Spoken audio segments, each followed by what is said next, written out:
YTN 라디오 김우성의 생생경제. 애청자 여러분 안녕하십니까? 김우성 PD입니다. 혹시 오전반, 오후반 이런 말 아십니까? 아니 기억하십니까? 인구가 증가하고 경제가 급속도로 성장하던 시절 학교 교실과 교사가 부족해서 생겨난 풍경입니다. 한 교실, 한 교사에 2개의 반이 있었던 거죠. 베이비 부머 세대, 또 2차 베이비 부머 세대, 그 인구가 경제 성장의 중요한 밑거름이기도 했습니다. 하지만 지금은 실패율이 높은 자영업으로 내몰리고 있고요. 또 정년을 못 채우고 직장을 떠나고도 있습니다. 부동산 외엔 자산과 소득도 별로 없는 이 세대가 바로 베이비 부머 세대입니다. 자영업 창업을 둘러싸는 베이비 부머들의 그림자, 오늘 중앙대학교 이병훈 교수와 함께 잠시 후 진단해 드립니다. 사드 배치 이후 한중 정상이 만났지만 분위기는 예상대로 차가웠습니다. 표면적인 제재나 경제 보복 없다고 하지만 증시에서는 가시적으로 그 조짐이 드러나고 있습니다. 인터뷰 2에서 전문가와 함께 분석해드립니다. 수요일은 안전하고 행복한 금융생활을 위한 경제수사대 준비되어 있습니다. 2016년 9월 7일 수요일 김우성의 생생경제 지금 시작합니다.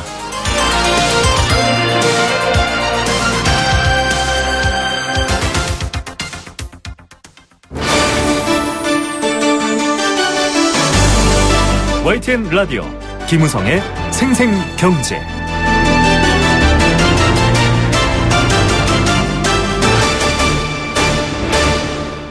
네, 첫 번째 생생 인터뷰입니다. 최근 들어 편의점을 비롯해서 부동산 중개업, 패스트푸드점 등 창업이 부쩍 늘어났습니다. 이 기업에 취직해서 일하는 일자리가 줄어들고 또 퇴직이 많이 있기 때문인데요. 이렇게 공급이 늘어나는 것 역시 경쟁을 더 치열하게 만들고 그만큼 실패하고 문 닫는 자영업자들도 많아지게 됩니다. 이 퇴직 후 생계를 위해서 고령층 자영업자가 몰리고 있어서 나타난 현상인데요. 자칫 사업이 잘 안 되면 그저 사업의 실패로 끝나지 않습니다. 가정은 물론 또 주변 사회까지 전체에 타격을 줄 수 있습니다. 급증하는 고령층, 또 고령층의 유일한 활로라고 볼 수 있는 창업과 자영업 문제, 어떤 것이 대책이 될 수 있는지도 한번 확인해 보겠습니다. 중앙대학교 사회학과 이병훈 교수 전화로 연결합니다. 교수님 안녕하십니까? 예, 안녕하십니까? 네, 창업이라는 말만 놓고 보면 참 좋아 보이지만 중장년층의 창업이 급증하고 있는 실태에 대해서는 조금 달리 봐야 할 것 같거든요. 어떻습니까? 예, 앞서도 말씀을 하신 걸 제가 들었는데요. 네네.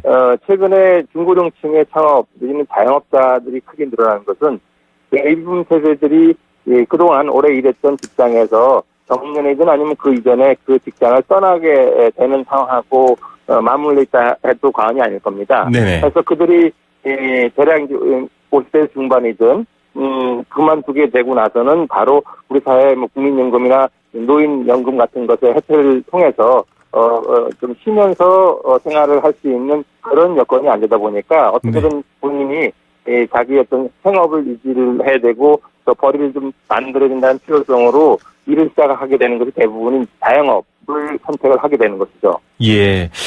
과거에도 한 동네에 치킨, 마치 인구 밀도처럼 치킨 가게를 봤더니 200m마다 한 개다, 100m마다 한 개다. 이만큼 사실은 그 자영업 창업이 다양하지도 못하면서 결국은 마치 레드오션처럼 같은 분야로 마구 뛰어들고 있는 상황 아닌가요? 그렇습니다.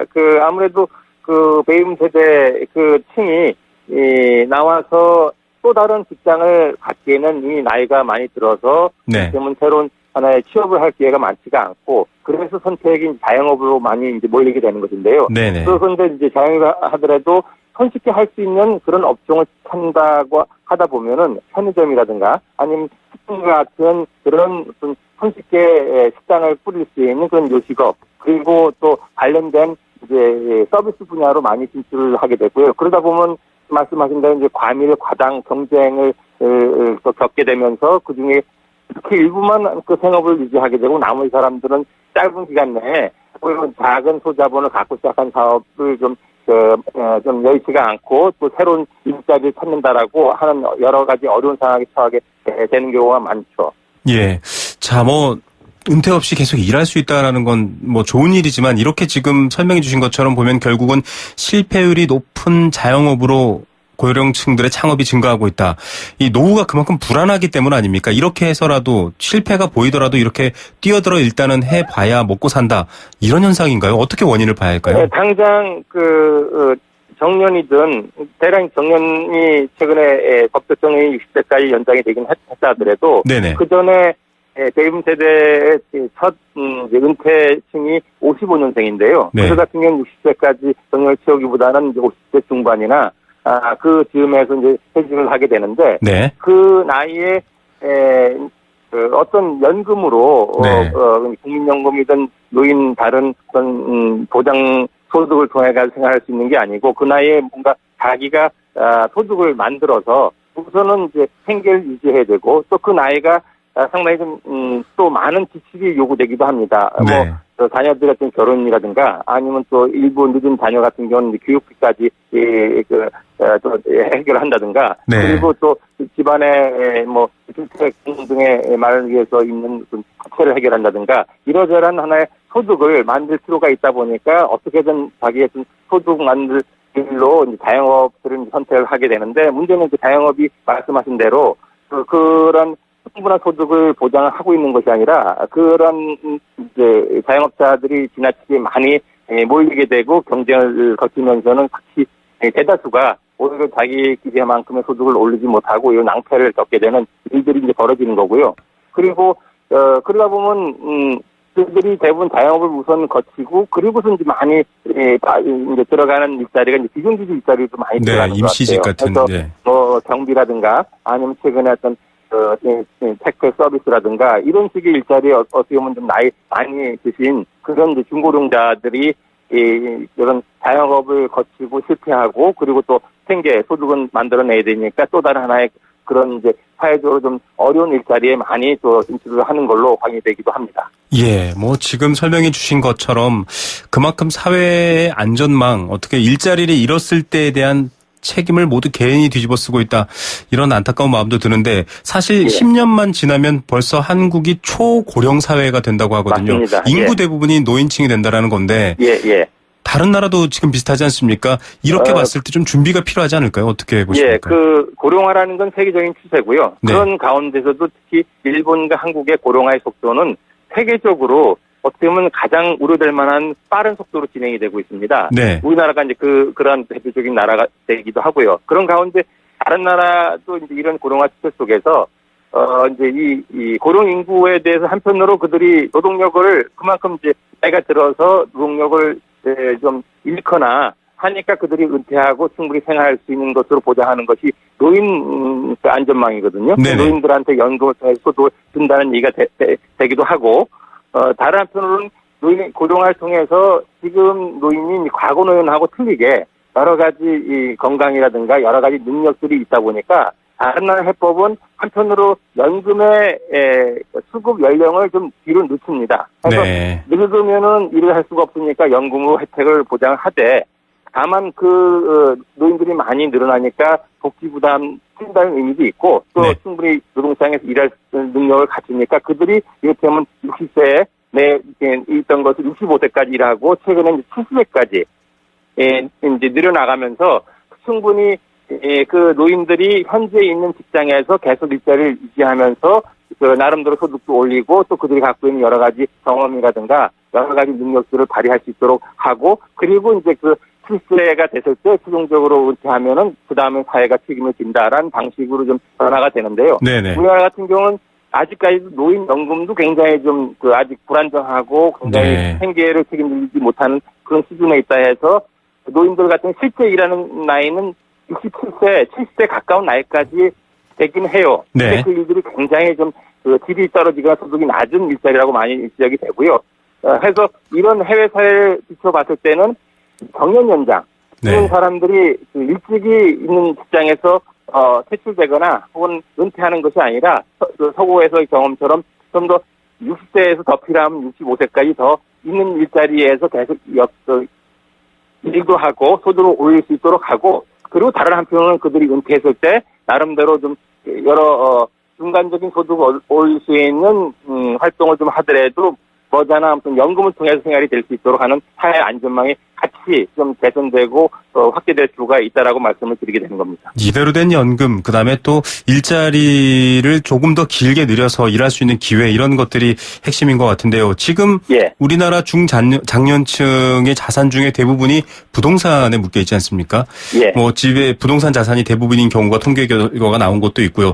그런 예. 상황을 보고 또 자녀들의 교육비 이런 것들을 따져보면 네. 결과적으로는 지금 중장년층이 실제로는 빈곤 상태나 혹은 빈곤에 대비할 만한 뭐 가처분 소득이 아주 없는 상황 이런 식으로 몰리고 있지 않나 이런 우려가 있거든요. 실태가 어떻습니까? 그래서 베이비 세대의 위기라고까지 표현을 하는데요. 네. 그들이 어떻게 보면 우리 경제 성장을 일구어왔던 이제 원동력이 되었고, 그리고 그들은 나름대로 개인적으로는 이제 가정을 꾸리고 또 경제적인 일정한 소득을 올리면서 아파트라든가 자녀를 또 잘 장성을 시키고 하는 식의 개인적인 성취도 이루긴 했는데, 막상 그들이 이제 은퇴할 나이, 중고령 내지는 고령 세대로 들어서면서는 자신들이 노후에 대해서 충분히 생활을 안정적으로 꾸릴 수 있는 것들을 좀 확보한 그런 층이 베이비 세대 내에서 그렇게 많지가 않습니다. 네. 말씀하신 것처럼 투자한 부동산은 굉장히 좀 폭락이라든가 여러 가지 위험 요소가 있고요. 역할을 하기 힘든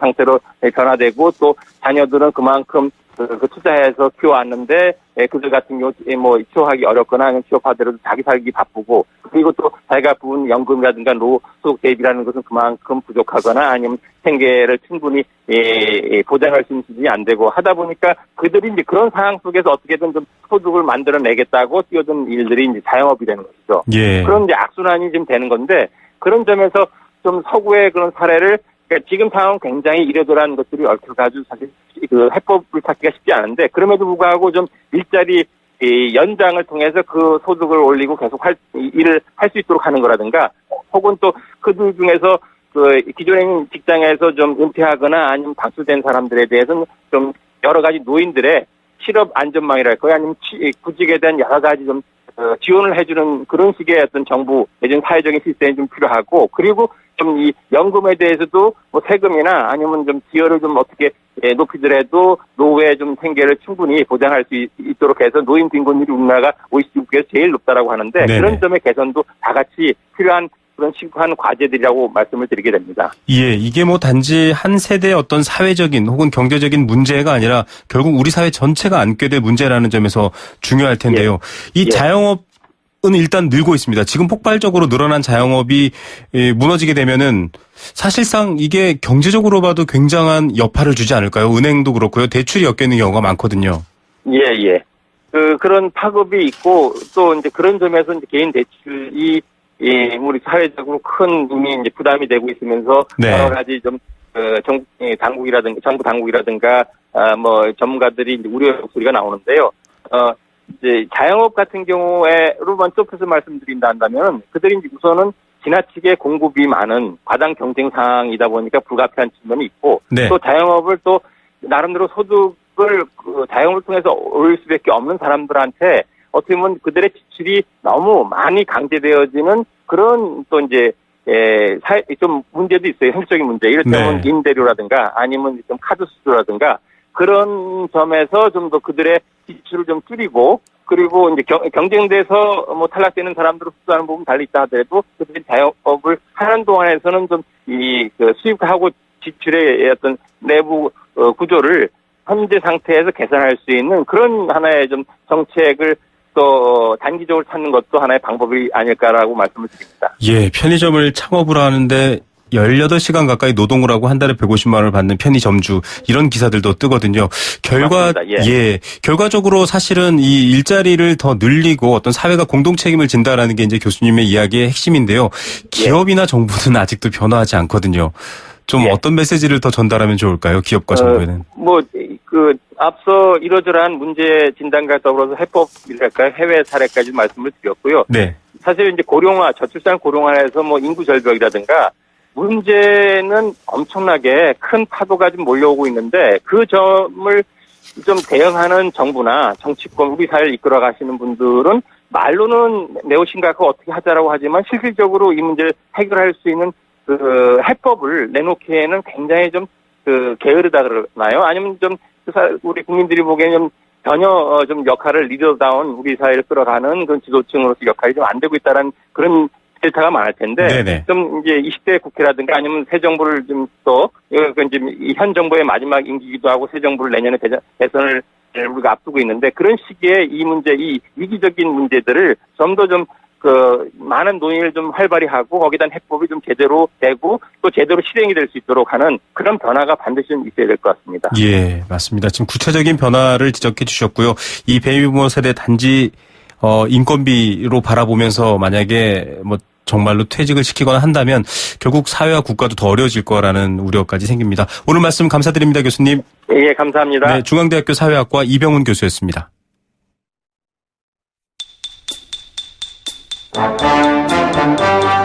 경제 탐구 생활.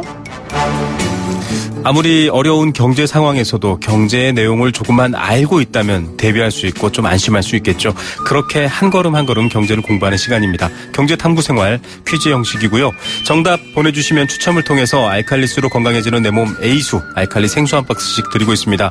매주 목요일 응답하는 여행 스케치의 콘서트 나무야 티켓도 드리고 있고요. 도심 속 꿈의 놀이터 일산 원마운트에서 워터파크 이용권도 드리고 있습니다. 선정릉을 품은 도심 속 특급 호텔 라마다 서울에서 숙박권도 드리고 있습니다. 단문 50원, 장문 100원의 정보 이용료 부과되는 샵 0945번, 우물정 0945번 문자 그리고 스마트폰 앱 예스로 참여하시면 됩니다. 자, 퀴즈 내드립니다. 앞서 인터뷰에서 고령층들이 편의점, 패스트푸드점, 또 부동산, 실내 건축 등으로 창업이 몰리고 있다 이런 얘기 전해드렸죠. 이 때문에 과다 경쟁이 생겨서 폐업을 하는 곳 역시 늘어나고 있습니다. 이처럼 잘 알려져 있고 이미 팽창되어 있는 시장으로 또다시 진입하는 이런 현상을 일컬을 때 쓰는 말인데요. 경쟁이 치열해서 성공을 낙권하기 힘든 시장을 무엇이라고 할까요? 영어로 돼 있습니다. 기존에 잘 알려진 모든 산업들이 해당되는데 이미 너무 잘 알려져 있고 경쟁자 수가 많다 보니까 붉은 피를 흘려야 한다라는 의미 때문에 이런 말이 생겼습니다. 반대 개념으로는 현재 존재하지 않거나 알려져 있지 않아서 경쟁자가 없고 유망하다 이런 의미의 시장은 블루 오션이라고 합니다. 경쟁이 치열해서 붉은 피를 흘려야 하는 이 경쟁 시장을 일컫는 영어로 되어 있는 네 글자 어떤 정답일까요? 많이 보내주십시오.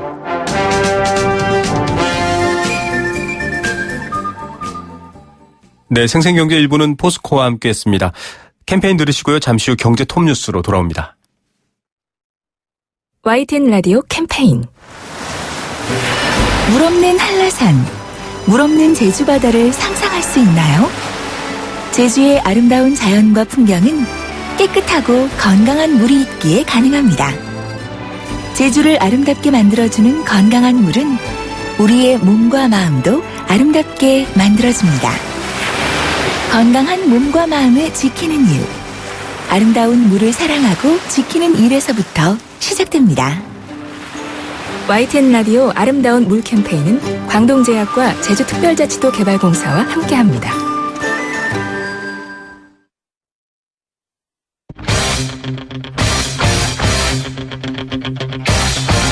지금 가장 뜨거운 경제 소식. 경제 톱 뉴스. 네, 이 시각 주요 경제 뉴스 전해드리겠습니다. 계속 지적해드리고 있는 얘기고요. 이 정도 되면 좀 정부도 나서야 될 것 같습니다. 추석을 앞두고 있는데도 농산물 값 심상치 않게 계속 뛰고 있습니다. 잠시 후 관련 내용 전해드리겠습니다. 우리나라 인구가 5천만 명을 넘었다라는 소식 전해지고 있습니다. 여러 가지 저출산 인구 절벽 걱정이 되고 있는데 일시적인 현상인가요? 이 내용도 잠시 후 알아보겠습니다. 가구는 1인 가구 비중이 크게 늘고 있습니다. 요즘 혼밥, 혼술도 유행인데요. 관련 뉴스도 잠시 후에 전해드리겠습니다. 경제 톱뉴스 이데일리 권소연 기자 연결합니다. 안녕하십니까? 네, 이데일리 권소연 기자 연결합니다. 안녕하십니까? 네, 잠시 연결이 고르지 않은 상황인데요. 추석 앞두고 농산물값 오르는 게 심상치 않아서 많이 걱정인데 배추값 얘기 드렸죠. 배추 한 포대에 배추 3개를 집어넣고 판매를 하는데 2만 원입니다. 정말 이 정도면 과거에도 김치값 또 배추값 올랐을 때 금치라는 표현을 썼는데요. 또 삼겹살보다 워낙 배추가 비싸니까 배추를 삼겹살로 싸먹는다라는 우스갯소리도 있었죠. 이렇게 농산물값 뛰면은 정부에서도 어떻게든 대책을 찾아야 할 텐데요. 관련 소식 한번 알아보겠습니다. 이데일리 권소연 기자 연결합니다. 안녕하십니까? 네, 안녕하세요. 예, 추석 앞두고 더더욱 걱정입니다. 추석 앞두면 농산물 소비가 더 많을 텐데 배추값은 또 말 못할 만큼 뛰고 있네요. 네, 배추가 급추가 됐습니다. 지난달 서울 가락시장에서 이 상품 10kg짜리 배추 도매 가격이 15,250원이었는데요. 네. 이게 작년 같은 달에 비해서 124% 오른 겁니다. 최근 5년 평균과 비교를 해봐도 92.5% 정도 높은 수준인데요. 이 배추의 소매 가격도 어제 기준으로 보면 포기당 8,035원이었습니다. 네. 이게 한 달 전에 비해서 3,094원이었으니까 뭐 3배 가까이 뛴 거죠.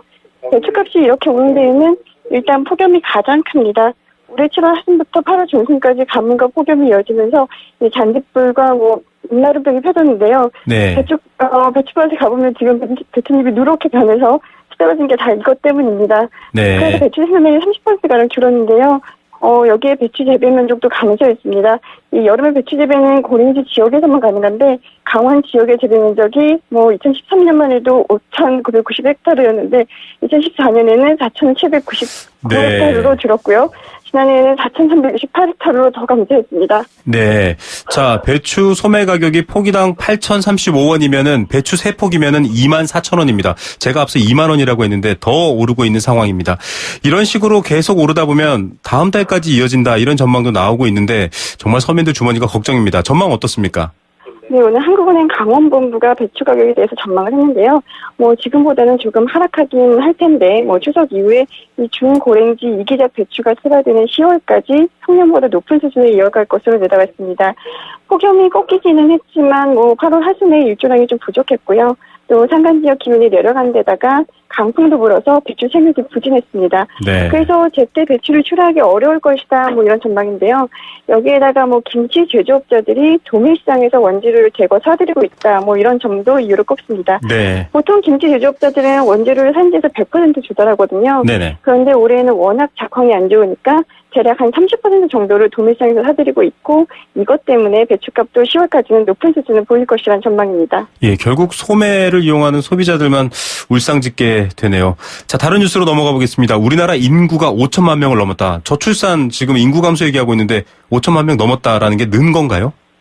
일단 이건 지난해 기준 수치인데요. 네. 통계청이 내놓은 2015년 인구 주택 총조사 전수 부분 결과를 보니까 작년 11월 1일 기준으로 우리나라에 거주하는 총 인구, 여기에는 외국인도 포함이 됩니다. 총 5,107만 명으로 집계가 됐는데요. 네네. 이게 5년마다 하는 조사인데 직전 조사인 2010년에는 4,971만 명이었거든요. 5년 사이에 136만 명 늘어난 겁니다. 우리나라 인구는 1985년 4천만 명 시대를 열었는데 그 이후로 30년 만에 5천만 명 시대에 진입한 겁니다. 5년 전에 비해서 얼마나 증가했나 보면 2.7% 늘었는데요. 2010년 2.8%에 비해서는 낮았지만 2005년 2.5%보다는 높아진 겁니다. 네. 자, 결국은 이렇게 인구수가 늘어난 얘기 좀 들여다보니까 외국인이 늘어난 효과다 이렇게 볼 수 있는 부분이겠네요. 일단 규모가 그렇게 크지는 않은데 요새 동네에 가서 보면 중국계나 동남아계 외국인 보기 그렇게 어렵지 않은데요. 네. 국내에 거주하는 외국인은 136만 명으로 5년 전에 비해서 41.6% 증가했습니다. 그러면서 처음으로 100만 명을 넘어섰는데요. 전체 인구에서 차지하는 비중이 2.7%였습니다. 국적별로 보면 중국계 외국인이 70만 명으로 절반을 넘었고요. 이 중에서도 한국계 중국인이 50만 명이었습니다. 2000년과 비교해 보면 미얀마 출신이 4배 이상 증가했고요. 캄보디아, 네팔인 이런 분들도 좀 증가폭이 두드러졌습니다. 예, 이렇게 인구 외국인의 유입으로 인한 인구 증가 여러 가지가 있지만 결국 저출산 고령화는 변하지 않는 사실이다 이렇게 볼 수 있을까요? 지금 0세부터 14세까지는 이제 유소년을 보는데요. 이 유소년 인구가 691만 명, 그러니까 13.9%를 차지했습니다. 5년 전에 비해서 97만 명 감소한 건데요. 비중도 2.3%포인트 줄었습니다. 반면에 이 65세 이상 고령 인구는 657만 명이었는데요. 비중을 따져보면 13.2%였습니다. 5년 전보다 121만 명 늘어난 거고요. 비중으로 보면 2.2%포인트 증가했습니다. 이에 따라서 유소년 인구에 대한 고령 인구의 비율, 이걸 이제 우리가 노령화 지수라고 얘기를 하는데요. 네. 2010년 68이었는데 2015년 95.1로 크게 높아졌습니다. 이 경제 성장 엔진을 돌리는 생산 연령 인구, 그러니까 15세부터 64세까지를 말하는데요. 네네. 이 인구는 3,623만 명으로 2010년에 비해서 72만 명 늘어나긴 했는데 이 전체 인구가 늘어났기 때문에 비중은 0.1%포인트 증가하는 데 그쳤습니다. 생산 연령 인구 100명에 대한 고령 인구의 비율을 뜻하는 이 노령 부양비는 2010년에 15.1이었는데요. 2015년 18.1로 상승했습니다. 네. 인구의 양적 증가보다는 또 질적인 증가를 고민하게 됩니다. 1인 가구 비중이 크게 늘었죠. 요즘 뭐 이런 콘텐츠들도 많이 나오고 있거든요. 네, 일단 지난해 평균 가구 원수를 보니까 2.53명이었는데요. 이게 5년 전에는 2.68명이었는데 줄어든 겁니다. 특히 나홀로 사는 1인 가구가 520만 3천 가구, 그러니까 전체 가구의 27.2%를 차지했는데요. 네. 5년 전보다 3.3%포인트 증가한 겁니다. 이 1인 가구 비중은 1990년만 해도 9%에 불과했는데 그 이후에 빠르게 늘었습니다. 당시만 해도 4인 가구나 5인 가구가 전체 60%를 차지해서 요 정도의 숫자의 가구가 표본 가구로 이제 꼽혔는데요. 네네. 경제활동 인구가 많아지면서 자연스럽게 1인 가구가 늘어난 면도 있고요. 또 자녀가 성장해서 대학에 가거나 독립하면서 1인 가구가 된 경우도 많았습니다. 예.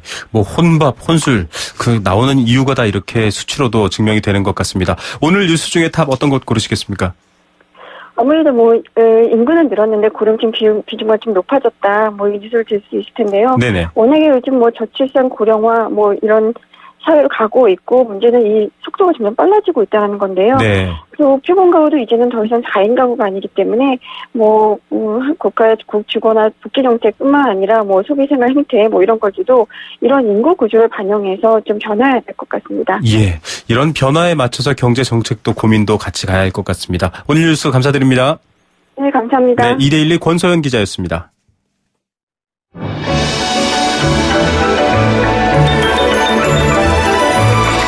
오늘의 경제를 들여다보는 시원한 창.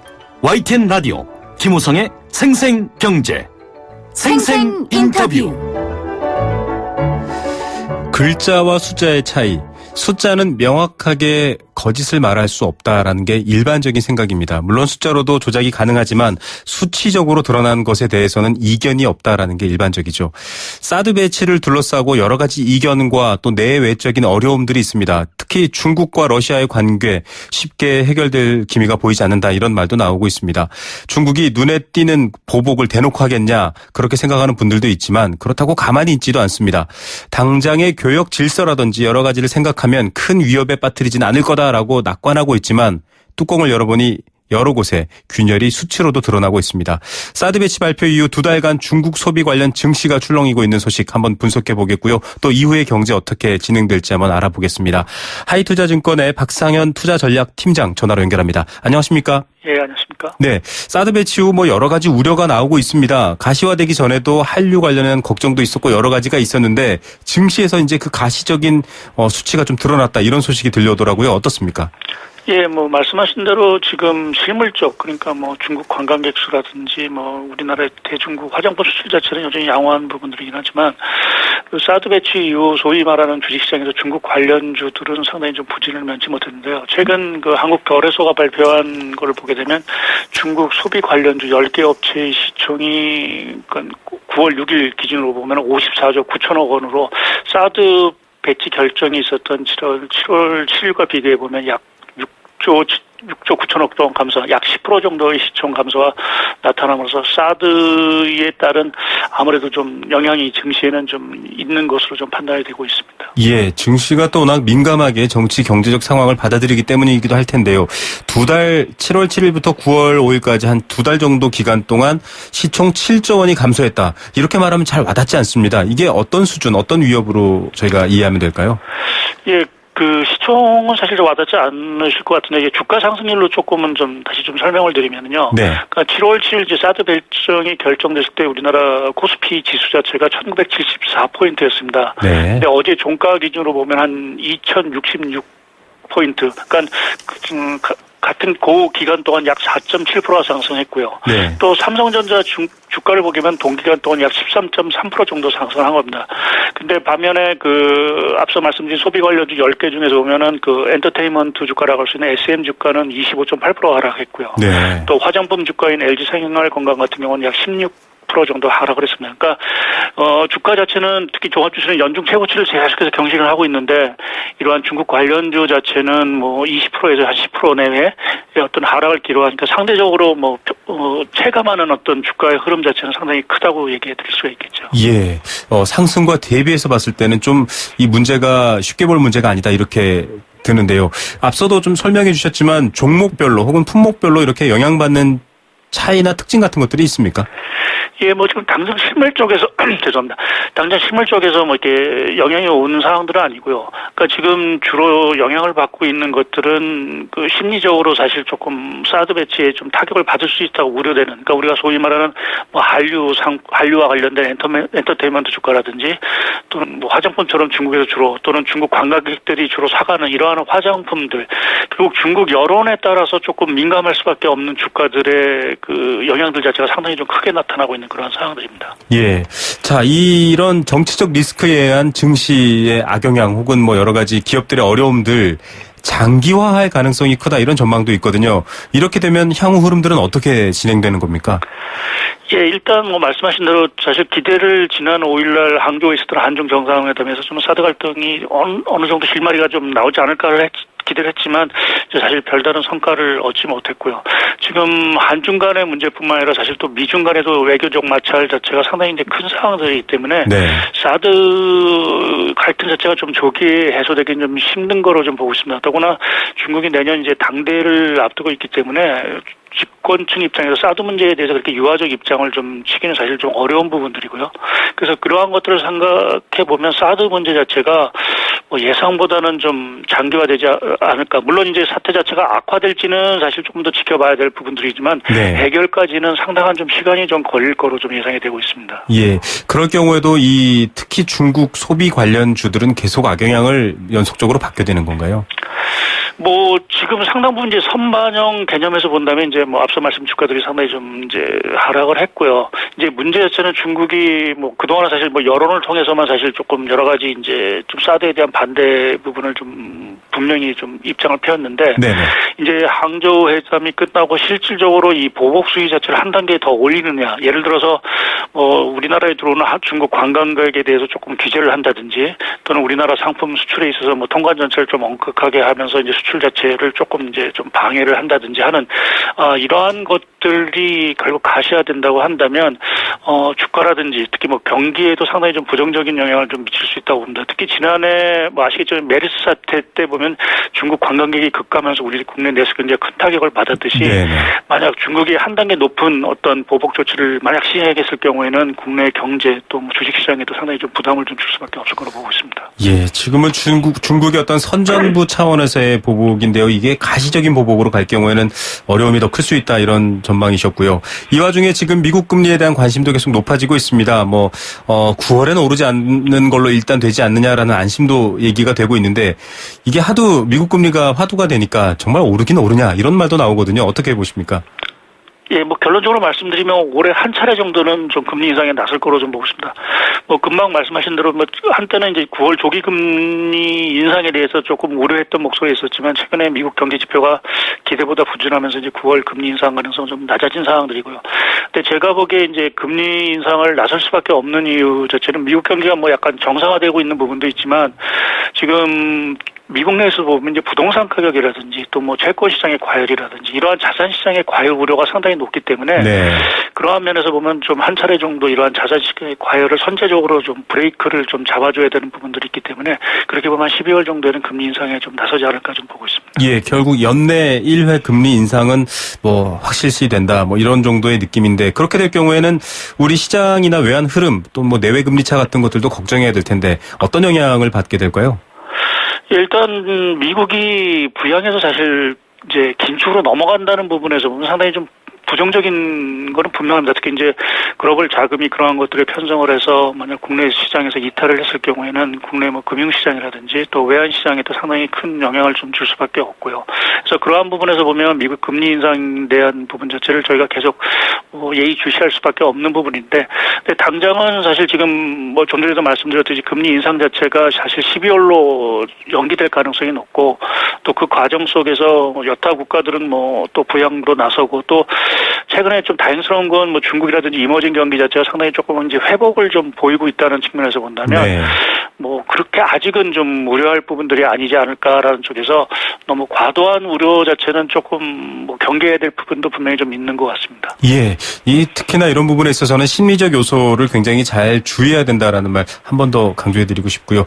뭐 대안이라는 게 딱히 쉽게 나오는 상황 또 나오는 주제들은 아니지만 뭐 한중 관계나 이 미국 금리 관련해서 좀 대비책을 세워두자면 어떤 부분들을 좀 신경 써야 할까요? 그래서 뭐 한중 관계 부분은 사실 제가 네. 말씀드릴 수 있는 뭐 사실 제한적인 부분들이 있는데요. 뭐 결국 조금 이 문제를 좀 풀려고 한다면 뭐 정부 차원에서 조금 계속해서 대화를 좀 해야 되는 부분들이 가장 필요할 거고, 이제 경제적인 측면에서 본다면 결국 한중 관계가 더 악화되는 부분은 분명히 좀 막아야 될 부분들이 있는 것 같습니다. 사실 15년 기준으로 보면 우리나라 전체 무역 수지 흑자 규모가 한 900억 달러 정도인데 이 중에 대중 무역 수지 흑자 규모가 약 470억 달러 정도, 거의 네. 절반 이상이 되는 부분들이기 때문에 중국 관계의 악화 자체는 사실 우리나라 경제에 상당히 큰 영향을 좀 미칠 수 있는 부분들이기 때문에 향후에 정부 차원에서의 어떤 그 대화 노력 자체를 계속 좀 지속하는 여부를 좀 주시해 볼 필요가 있고요. 특히 이제 금융시나 뭐 주식 투자를 하시는 분의 입장에서 본다면 중국 내 여론이 다시 악화되느냐 이러한 부분을 조금 계속해서 예의주시해 볼 필요가 있을 것 같고요. 미국 금리 인상과 관련돼서는 뭐 앞서도 말씀드렸듯이 분명히 정책 기조의 전환이라는 측면에서 저희가 좀 경계해야 될 부분들은 있지만 세계 경기 자체가 최악의 국면에서는 접어선하고 있고 특히 네. 뭐 이머징 시장이라든지 이런 것들이 조금 안정을 찾아가고 있고 또 자금들 자체가 최근에는 또 이머징 시장으로 사실 좀 유입이 되고 있는 부분들이기 때문에 지나친 뭐 우려는 다소 좀 경계를 하면서도 조금 각국의 어떤 통화 정책의 어떤 방향성 이런 것들은 조금 주시를 하시면서 투자라든지 이런 것들을 해 나갈 필요가 있다고 좀 보고 있습니다. 예, 안보와 경제가 한 몸이다 이런 생각도 떠오릅니다. 오늘 말씀 감사드립니다. 예, 감사합니다. 네, 하이투자증권 박상현 투자전략팀장이었습니다. 안전하고 행복한 경제 생활을 위한 시간. 경제수사대. 네, 안전하고 행복한 경제생활 매주 수요일 또 수요일이 아니더라도 여러 뉴스를 통해서 저희가 함께하고 있는데요. 수요일은 금융감독원 불법금융대응단 김범수 팀장과 함께 이 문제 자세히 짚어봅니다. 안녕하십니까? 네, 안녕하세요. 금융감독원 김범수 팀장입니다. 예, 뭐 YTN을 통해서도 여러 번 신고가 들어오는데요. 사기범들의 목소리 여러 개 들려주셨잖아요. 지난주에 저는 없었습니다만. 그런데 오늘도 준비하셨다고요? 그렇습니다. 지난주에도 말씀드린 대로 올해 들어서 이 금융회사를 사칭하면서 대출을 해주겠다고 속이는 대출 빙자형 보이스피싱 피해가 급증했고요. 특히 8월에만 피해 금액이 130억 원에 달하고 있습니다. 따라서 저희 금융감독원에서는 이렇게 급증하는 대출 빙자형 보이스피싱에 대응하기 위해서 방송통신위원회와 협력해서 9월 1일부터 9월 13일 기간 중에 이동통신 3사를 통해서 전 국민을 대상으로 휴대폰 문자메시지 발송을 하고 있고요. 문자메시지 내용은 대출 수수료 및 신용등급 상향비 입금, 고금리 대출을 받으면 저금리 대출을 바꿔준다는 전화는 사기이니까 보이스피싱에 주의하세요. 이고요. 네네. 그리고 이제 YTN을 통해서는 최근에 제보되는 사기범의 목소리를 집중적으로 들려드릴 계획입니다. 예. 자, 이렇게 하니까 뭐 우스갯소리로 주변에서 이렇게 얘기합니다. 이 금융감독원과 YTN 라디오 생생경제를 이 범인들이 아주 쌍심지를 켜고 노려보지 않을까. 뭐 노려봐도 어쩔 수 없습니다. 더 소중한 건 이제 국민들의 금융 안전인데요. 자, 현명한 대처하시기 바라고요. 이 대출 빙자형 보이스피싱 중에서도 최근에는 고금리 대출을 받으면 저금리 대출을 바꿔준다. 이게 정말 지금 어려운 상황을 악용하는 건데 이렇게 대출금을 편취해버리는 사기가 유행이라고 하는데 좀 자세히 알고 싶습니다. 그렇습니다. 이 사기범은 저금리 대출을 받으려면 신용등급이 좋아야 하는데 대법제 등에서 고금리 대출을 먼저 받고 이를 바로 상환하면 신용등급이 올라가서 저금리 대출이 가능하다고 유인합니다. 실제로 이 대법제 등에서 고금리 대출을 받으면요, 사기범은 이 사기범이 확보한 대포통장 계좌로 대출금을 상환하도록 유도하고요. 이를 편취하는 수법입니다. 예, 여러분 실제로 고금리를 저금리로 바꿔주는 게 아니라 중간에 돈을 가로챈다라는 거 정말 조심하셔야 될 것 같습니다. 자, 어떻게 되는지 그 내용 한번 저희가 실제 범인의 목소리 지금 들려드리겠습니다. 고객님께서 가장 빠르게 받으실 수 있는 금융사에서 대출을 받으신 다음에 해당 대출 금액을 이용을 하시는 게 아니라 당일날 바로 은행 연합회 전산에다가 저희가 올려드릴 거예요. 고객님이 저희 농협 고객인데 저희 쪽에서 이 대출 받아가려고 하고 있는데 다른 쪽에서 자금이 너무 급해가지고 대원이 너무 급해서 다른 쪽에서 대출을 잘못 받았다. 그러니까 강제 상환을 이제 할 수 있게 허가 승인을 내려달라고 할 거예요. 예. 그러면 허가 승인이 떨어지면은 담당자가 배정이 될 수 있거든요. 예. 그러면 이제 그 담당자를 통해서 강제상환 처리를 하시고, 강제상환 처리하실 때 이제 전산상으로 그 고객님 오늘 빌려서 오늘 갚으시는 거지만 전산상으로는 평점이 올라갈 수 있게 정상적인 대출 이용, 계약기간 3년이면 3년 전부 다 이용을 하고 완납 처리하신 것처럼 서류를 이제 작성해서 전산에다가 등록을 해드릴 겁니다. 그러면 평점이 올라가시거든요. 그렇게 해서 저희 쪽에서 보증서 발급이 가능하면 대출 지급을 해드릴 수가 있어요. 간단하게 딱 그 포인트만 집어드리면요. 지금 평점이 부족하기 때문에 딴 데서 대출 받아가지고 당일날 그쪽으로 다시 갚으시면 되는데 평점 상향 위해서 중간에 하나만 걸침이 된단 말입니다. 은행연합회는. 그 담당자한테 내용이나 공문 내려드릴 테니까요. 전화가시면 받아보시고요. 예, 감사합니다. NH 농협심사부의 조희민 과장이었습니다. 예, 정말 이 연기 대상 줘야 될 것 같습니다. 이 나쁜 사람들이긴 한데요. 이렇게 되면 결국은 은행연합회 연락 갈 겁니다라고 했는데 결국은 그런 연락도 누군가가 또 조직적으로 하겠죠? 그렇습니다. 만약 여기서 제보자가 사기임을 인지하지 못했다면요. 은행연합회 직원을 사칭한 사기범이 또 연락을 해서 이 상환 담당자라며 또 다른 사기범을 연결해주고 상환을 유도했을 것 같은데요. 네네. 실제 이런 대출 사기가 여러 명의 사기범이 금융회사, 은행연합회, 금융감독원까지 다양한 기관을 사칭하면서 조직적으로 접근하고 있습니다. 실제로 참 지금 이런 거에 노출되시는 분들은 굉장히 어려운 상황인 경우가 많을 텐데요. 이 정말로 방송이니까 욕을 못하지만 정말 나쁜 사람들인 것 같습니다. 이 사기범 말대로 고금리 대출을 받고 바로 상환하면 실제로 신용등급이 올라가긴 합니까? 어떻습니까? 그렇지 않습니다. 이 대법제 등에서 고금리 대출을 받을 경우에 오히려 단기적으로는 이 신용등급이 하락할 수 있고요. 네. 연체 없이 이 장기간에 걸쳐서 상환할 경우에만 신용등급이 올라갑니다. 예. 자, 이런 걸 이용하는 것만으로도 불리할 수 있다라는 거 저희도 한번 인터뷰를 보내드린 적이 있죠. 이렇게 대출 사기 보면 과거 자주 언급되었던 대출 진행을 위한 수수료 등을 요구하는 그런 것보다는 훨씬 더 피해 금액이 크지 않습니까? 그렇습니다. 이 과거의 전형적인 대출 사기는요. 현재 피해자의 신용등급이 낮지만 단기간 전산 작업을 통해서 신용등급을 올리고 그리고 이제 대출을 진행할 수 있다. 그러면서 이렇게 뭐 수수료를 요구하는 수법이었는데요. 다소 적은 금액을 몇 번에 걸쳐 요구하는 수법이었습니다. 근데 이제 직접 들으신 이번 사기범 목소리처럼 이거는 고금리 대출을 받게 하고 대출금 자체를 편취하는 수법이기 때문에 피해 금액이 고액화되어서요. 국민들의 각별한 주의가 필요합니다. 예. 자, 이런 것도 있고요. 또 사람 목소리가 좀 걱정되니까 ARS 목소리에 관심을 갖고서 또 범죄를 저지르는 분들도 있네요. 햇살론을 빙자한 분들도 있다고요. 그렇습니다. 이 햇살론을 빙자한 보이스피싱 수법도 여전히 유행하고 있는데요. 이 햇살론을 빙자하는 보이스피싱 수법은 이 사기범이 단계적으로 진행을 하는데 그 첫 번째 단계가 070으로 시작하는 ARS 전화입니다. 네. 불특정 다수에게 ARS 전화를 건 다음에요. 전화를 받은 사람이 그 ARS에서 대출 안내를 받겠다고 1번을 누르면 그 사람에게 실제 사기범이 다시 전화해서 접근하는 방식입니다. 야, 이 대출에 관심이 있는지를 확인하는 절차 같기도 하고 정말 치밀한데 한번 잠깐 들려드리겠습니다, 여러분. 캐피탈, 대부업 등 고금리 대출을 낮은 금리로 바꿔드리는 정부 지원 자금. 안내를 원하시면 1번을 눌러주세요. 신청되었습니다. 자, 신청되었습니다. B 하고 지금 1번을 눌렀거든요. 이렇게 되면 어떻게 됩니까? 만약 1번을 누른 경우에는요. 또 다른 사람에게 이제 뭐 대출을 해주겠다며 전화가 걸려옵니다. 네. 자, 그 전화가 걸려오면 이렇게 걸려옵니다. 들려드리겠습니다. 네, 안녕하세요, 고객님. 저희는 햇살론 안내센터입니다. 고객님 혹시 조금 전에 햇살론 안내 전화 받으시고요. 1번 누르셔서 상담 신청하신 거 있으신가요? 맞아요. 그러면 저희가 기본 조건에 맞춰서 상품 안내를 해드리겠습니다. 고객님 혹시 직장인이십니까? 아니면 사업하시는 분이신가요? 금융은 어디예요? 저희는 SC 제일은행 수탁 법인업체이기 때문에 1금융하고 햇살론 같이 안내를 해드리고 있습니다. SC 제일은행 수탁법인이요? 네네. 그게 방문이 상담이 되는 거죠?